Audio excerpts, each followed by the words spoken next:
भाइ बहिनीहरू, अब म तपाईहरुलाई दिएको सँगालोहरुमा जस्तै नै एउटा समस्या मैले तपाईहरुको अगाडि यहाँ राखेको छु, जुन हाम्रो पुरानो प्रश्नहरुमा ओल्ड इज गोल्डहरुमा दिएको छ। त्यसै मध्येको एउटा प्रश्न मैले यहाँ तपाईहरुलाई अगाडि राखेको छु। 2x minus 1 by 2x plus 1 minus 2x plus 1 by 2x minus 1 is equal to minus 2 times 2 by 3। अब यो प्रश्न हामीले अघि भर्खरै केही हिसाबहरु हामी जुन गरेका थियौं त्यो अघिल्लो एक्जाम्पलहरु मध्येबाट पनि गर्न सकिन्छ। हामी यस्तै प्रश्नहरु तपाईलाई अभ्यासको लागि छुट्टै पनि केही प्रश्नहरु दिएको छु, त्यसमा पनि दिएको छ। अब यो हिसाबलाई हामीले सूत्र प्रयोग गरेर कसरी हल गर्नुहुन्छ भनेर मैले तपाईहरुलाई यहाँ देखाउँदै छु। ध्यान दिएर हेरौं। पहिला यसलाई हामी कुनै पनि समस्यालाई सरल गर्नुपर्छ। सरल गरेर ax square plus bx plus c को रूपमा इक्वल टु 0 को रूपमा सधैं हामी लाने प्रयास गर्नुपर्छ। त्यहाँ नलगेसम्म हाम्रो यो वर्ग समीकरण हल हुँदैन। त्यसो भए यसलाई हामी त्यो स्वरूपमा यसलाई पहिला हामी लैजाउँ। अर्थात त्यसलाई हामी पहिला के गरौँ त एलसीएम ल्याउँ। यो एलसीएम आयो 2x plus 1 into 2x minus 1 र यो भयो 2x minus 1 को whole square minus 2x plus 1 को whole square is equal to minus 3 2 जा 6 र यसलाई जोड्ने 6 र 2 8 8/3 भयो। अब यो लाई हामी अब a minus b को होल स्क्वायर र यसलाई a plus b को होल स्क्वायरमा खोल दिएर पनि गर्न सकिन्छ। होइन भने a square minus b square, यसलाई a भन्ने यसलाई b भन्ने, a स्क्वायर यहाँ बीचमा माइनस भएको हुनाले a स्क्वायर माइनस b स्क्वायरमा खोलेर पनि गर्न सकिन्छ। म a माइनस b को होल स्क्वायरको फर्मुलामा राख्छौं। जस्तै यो a स्क्वायर भनेको 2x को whole square minus 2ab plus 1 को स्क्वायर, यो हाम्रो अगाडिको पद भयो। त्यस्तै नै अब पछाडी माइनस फेरि a स्क्वायर 2x को whole square plus 2 into a into b plus b square upon यो a plus b a minus b भनेको 2x को होल स्क्वायर माइनस 1 को square is equal to minus 8/3। अब यो भनेको 4x square minus 4x plus 1, यो माइनसले यसलाई गुणिन्छ minus 4x square minus 4x minus 1 by 4x square minus 1 बराबर माइनस 8/3। अब ध्यान दिएर हामी हेरौं कुन कुन काट्यो त। 4x स्क्वायरले 4x स्क्वायर काट्यो प्लस 1 ले माइनस 1 काट्यो। यो दुईटै माइनस भएको हुनाले जोडिन्छ र जोड्यो भने के आयो माइनस 8x का मुनि 4x square minus 1 is equal to minus 8/3। अब मन लाग्यो भने यहाँ दुईटैमा हेरौं यो 8 पनि काट्न पाइन्छ, नपाउने होइन। किनभने बराबरको दुवैतिर बराबर संख्याले भाग गर्न पाइन्छ। त माइनस 8 ले यता पनि भाग गर्दियौ, माइनस 8 ले यता पनि भाग गर्दियौ। भाग गर्यो भने 8 र 8 काटियो। त्यसरी नै होइन अप्ठ्यारो लाग्छ, थाहा छैन भने डाइरेक्ट हामी यसरी क्रस मल्टिप्लाई गरे पनि गर्न मिल्छ। जस्तै माइनस 8 ले 4x स्क्वायर माइनस 1 लाई गुणा गर्यौं र माइनस 8x ले 3 लाई मल्टिपल गर्यौं। यसरी र यसरी क्रस एउटाको हर अर्कोको अंशलाई र यसरी गुणा गर्यो भने के आयो त माइनस 8 चौका 32 4 8 जा 32 x square minus minus plus 8 is equal to 8 3 जा 24 एक्स आयो। सबैलाई एकैतिर ल्याऊ, यो माइनसमा छ, यसलाई उता लगेको जस्तो गरौँ या यसलाई पनि यतै ल्याऊ। के आयो त minus 32 x square minus 24 x plus 8 is equal to 0। सबैमा साझा छ, के साझा छ माइनस 8 साझा छ, किनभने 8 चौका 32 8 तिया 24 8 एकानी 8 8ले सबैले भाग खाइरहेछ, त्यसो माइनस 8 साझा लिदिउँ। कति आयो 4 x square minus 3 x plus 3 x minus आया छ नि त plus 3 x minus 1 is equal to 0। अब यो माइनस 8 त इन्टुमा छ नि त, त्यसो इन्टुमा भएपछि यो अर्कोतिर त तलतिर गयो। जस्तै माइनस 8 ले यहाँ पनि गुणा भाग गरिदिए, यता पनि माइनस 8 ले भाग गरिदिए। अब यो र यो त काट्यो नि त, र 0 लाई माइनस 8 ले भाग गर्दा के आउँछ 0 आउँछ। त्यसो भए के हुने भयो 4 x square plus 3 x minus 1 बराबर 0 भयो। अब यसलाई हामी के प्रयोग गर्छौँ सूत्र प्रयोग गरेर भनेको छौँ। त्यसो सूत्र प्रयोग गरेर के गर्ने त यसलाई कम्पेयर गर्ने केसँग ax square plus bx plus c is equal to 0 सँग तुलना गर्दा तुलना गऱ्यो भने के आउँछ त a को ठाउँमा के आयो x स्क्वायर जस्तै x स्क्वायर भएपछि a को ठाउँमा के आयो 4 आयो। त्यस्तै नै x जस्तै x भएपछि b को ठाउँमा के आयो त 3 आयो, प्लस c को ठाउँमा के आयो त माइनस 1 आयो। अब मान आइसक्यो एबीसी को। अब हाम्रो सूत्र के हो त सूत्रानुसार सूत्र के हो त x बराबर minus B plus minus root under B square minus 4ac by 2a यो सूत्र हो। त्यसो यसमा मान राख्दिउँ। माइनस बी भनेको माइनस 3, बी भनेको त प्लस 3 हो, त बी भनेको 3 है माइनस को minus plus minus root under B square भनेको 3 को स्क्वायर माइनस 4a भनेको 4 सी भनेको 1 माइनस 1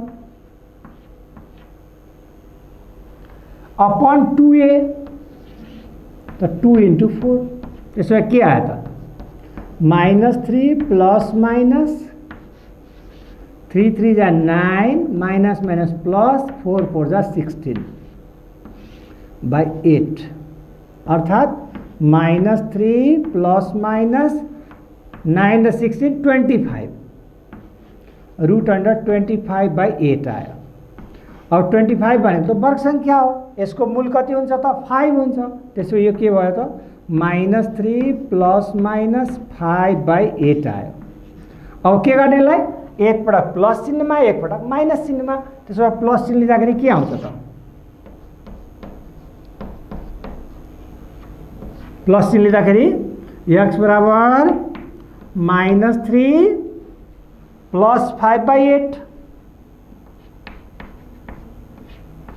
भनेको 2 बाई 8 अर्थात 1 बाई 4 आयो। त्यस्तै नै माइनस चिन्ह लिँदाखेरि के हुन्छ minus 3 minus 5 by 8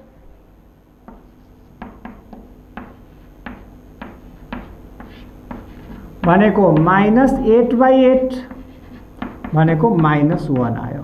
therefore x को भ्यालु के आयो त 1 बाई 4 अथवा माइनस 1 आयो।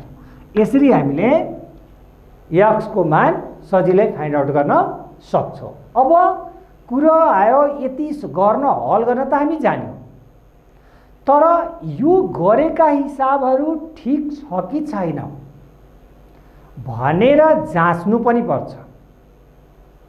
जाँच्नको लागि हामीले के गर्ने त हाम्रो जुन दुईवटा मूलहरू भ्यालुहरू आएको छ मानहरू आएको छ त्यो मानहरूलाई पालै पालो यो दिएको जुन प्रश्न हो त्यो ठाउँमा राख्ने। र त्यो ठाउँमा आइसकेपछि त्यसलाई दायाँ पक्ष र बायाँ पक्ष बराबर गर्ने। जस्तै म तपाईहरुलाई एउटा समस्या फेरि देखाउँछु। भाइ बहिनीहरु, अब म तपाईहरुलाई एउटा प्रश्न यहाँ राखेको छु बोर्डमा, जसलाई हल गर्ने, खण्डीकरण विधिबाट हल गर्ने र त्यसलाई जाँच्ने। अर्थात् मुख्य मेरो यो प्रश्नको उद्देश्य हो कि खण्डीकरण गरिसकेपछि मान निकालिसकेपछि त्यो मान पुनः फेरि त्यसमा राखेर कसरी जाँच्ने त्यसको बारेमा म तपाईहरुलाई सिकाउँदै छु।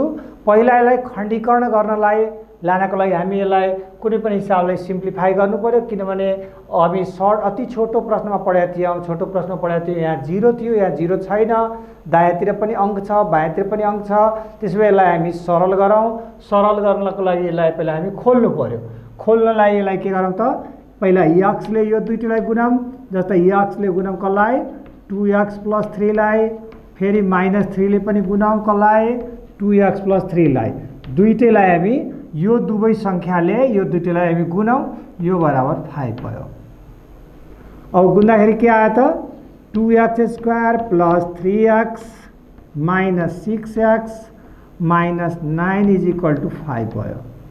अब यो भनेको त 2x² - 3x, 6x बाट 3x घट्यो, 9x भयो, 3x भयो, -9 - 5 बराबर 0। और 2x² - 3x - 14 = 0। अब हामी यसलाई खण्डीकरण विधिबाट भनेको छु। त्यसमा खण्डीकरण विधिबाट गर्नलाई के गर्ने त, अगाडिको 2x² गुणांक 2 र यो c को ठाउँमा भएको -14 यो दुईटैको गुणन गर्ने। गुण्यो भने कति आयो, 14 2 = 28, 28 आयो। अब यो 28 को खण्डीकरण के हुन्छ हेरौँ न। 28 1 = 28, 14 2 = 28, 7 4 = 28 हैन। अब अरु हुन्छ त छैन। 1 2 4 यति हो। अब यसमध्ये हामीलाई कति ल्याउनु छ, 3 ल्याउनु छ। त 3 कहाँबाट आउँछ, 7 मा 4 घटाएर 3 आउँछ। 7 - 4 भनेको 3 आउँछ। त्यसैले के लेख्न पायो त, 2x² - 3 को ठाउँमा 7 - 3 x - 14 = 0। और 2x² - 7x + 3x - 14 = 0। और अब यो दुईटैबाट कमन लिने, x कमन आयो, 2x - 7 भयो, प्लस यो दुईटैमा के आयो त,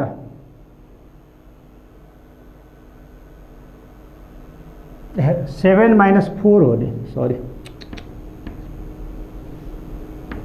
हाँ, अब यो दुईटैबाट कमन के आयो त, 2 आयो। त 2 कमन आएपछि 2x - 7 भयो = 0। त अब यो र यो त साझा आयो, के आयो त, 2x - 7 टाइम्स x + 2 = 0। अब यसलाई हामी आइदर और गरेर, आइदर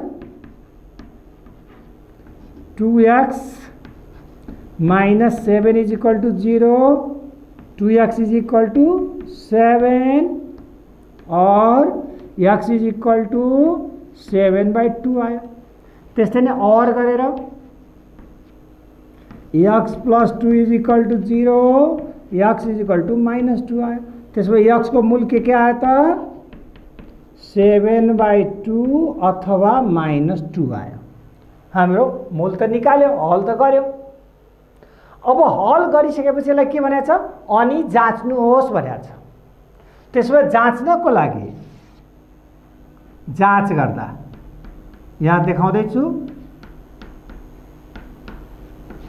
पहिला कुनै एउटा मान लिने। जस्तै x को मान 7/2, x बराबर 7/2 लिँदा दुईटै मान लिनुपर्छ है। फेरि एउटा मान लिएर हुँदैन, पाले पालो दुवै मान लिएर जाँच्ने। x बराबर को ठाउँमा 7/2 राख्दाखेरि के हुन्छ हेरौँ है। अब यहाँ 7/2 - 3 2 into 7/2 plus 3 is equal to 5 लेखेको छ। अब यो भनेको 7 minus 2 3 जा 6/2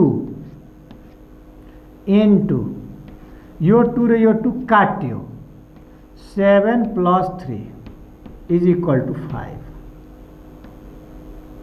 और 7 में 6 गट्यो 1/2 into 10 is equal to 5 2 5 जा 10 के आयो 5 बराबर 5 आयो मिल्यो नि दुईतिर।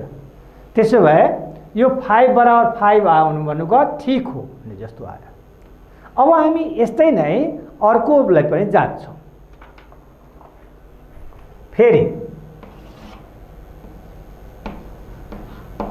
x बराबर -2 लिँदा यसरी x को मान -2 लिए। फेरि यहाँनिर राखौँ x भनेको -2 -3 टाइम्स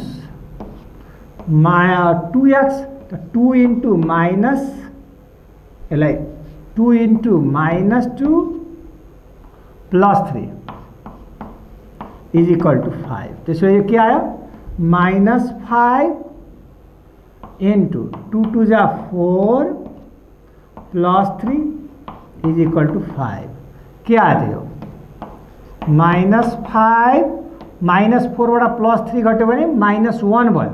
त्यसो भए into -1 is equal to 5 5 1 जा 5 minus plus minus minus plus भयो त 5 is equal to 5 आयो। अब दुवै ठाउँमा ठीक आयो त 5 बराबर 5 यहाँ पनि आयो यहाँ पनि आयो दुवै ठाउँमा आयो। त्यसो यसको अर्थ के भयो त हामीले जुन मूल्य निकालेका छौं त्यो हाम्रो ठीक हो भन्ने कुरो बुझियो।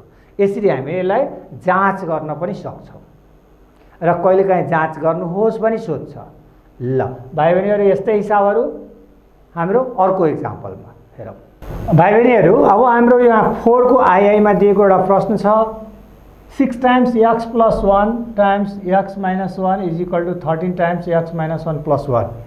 अहिले हल गर्नलाई सूत्र प्रयोग गरेर हल गर्नुहोस् भने मैले प्रश्न दिएको छु। यसलाई कसरी गर्ने त भन्दाखेरि पहिला यसलाई हामी सल्भ गर्दियौं सरल गरौँ सिम्पल रूपमा लैजाउँ। 6 times x square minus 1 यो a plus b a minus b भनेपछि x square minus 1 भयो र यसलाई हामी मल्टिपल गर्यो भने 13x minus 13 plus 1 भयो। अब यो भनेको 6x square minus 6 is equal to 13x minus 12 भयो। अब यो सबैले एकतिर ल्याएर अर्को साइडमा हामी 0 बनाइदियौं कति हुन्छ 6x square minus 6 minus 13x plus 12 is equal to 0 और 6x square minus 13x plus 6 is equal to 0। अब यहाँ हाम्रो 6 6 जा फर्स्ट इन्टु लास्ट गर्न पायो ए सूत्र प्रयोग गरेर छ त खण्डीकरण गर्नु 6 6 जा 36 गरेर गर्न पायो होइन भने अब सूत्र प्रयोग गरेर भएपछि अब हामीले वर्ग समीकरणको जुन स्वरूप छ त्यससँग यसलाई तुलना गर्दियौं x square plus bx plus c is equal to 0 सँग तुलना गर्दियौं। तुलना गर्यो भने a को ठाउँमा के आयो प्लस 6 आयो b को ठाउँमा माइनस 13 आयो c को ठाउँमा 6 आयो। अब x को भ्यालु के त भन्दाखेरि अब मैले x को भ्यालु निकालौं x इज इक्वल टु सूत्र के छ हाम्रो सूत्र अनुसार x is equal to -b plus minus root under b square minus 4ac/2a हो। यसमा भ्यालु राख्दियौं b को भ्यालु -13 माइनस हाम्रो यो माइनस भयो यो b को value -13 plus minus root under -13 को होल स्क्वायर -4 a भनेको 6 b भनेको पनि 6 अपॉन 2a त 2a भनेको 6। अब यो कति भयो त 13 भयो माइनस माइनस प्लस 13 भयो प्लस माइनस रूट अंडर 169 भयो माइनस 6 6 जा 36 4 जा 144 बाई 6 2 जा 12 कति आयो त 13 प्लस माइनस रूट अंडर घटायो भने 25/12। यो भनेको 13 प्लस माइनस, अब यसको वर्गमूल कति हुन्छ 5 हुन्छ, त 5/12। त्यसो भए अब एकपटक प्लस साइन प्लस चिन्ह लिउँ, अब और एकपटक माइनस, तो एक्स बराबर क्या है प्लस चिन्ह लिँदा है 13 प्लस 5/12 बराबर 18/12 बराबर 9/6, 3 जा 18, 6 2 जा 12, 3/2 यो आयो एक्स को भ्यालु प्लस चिन्ह लिँदा। त्यस्तै नै माइनस चिन्ह लिँदाखेरि के आयो त x is equal to 13 minus 5/12 भनेपछि 8/12 अर्थात् 5 4 2 जा 8, 4 3 जा 12, 2/3 आयो। त्यसो भए एक्स को भ्यालु के आयो 3/2 अथवा 2/3 आयो। यो हाम्रो यो समीकरण हाम्रो दिएको समीकरणको सूत्र प्रयोग गरेर यसरी यसलाई हल गर्न सकिन्छ। यस्तै नै अर्को हिसाब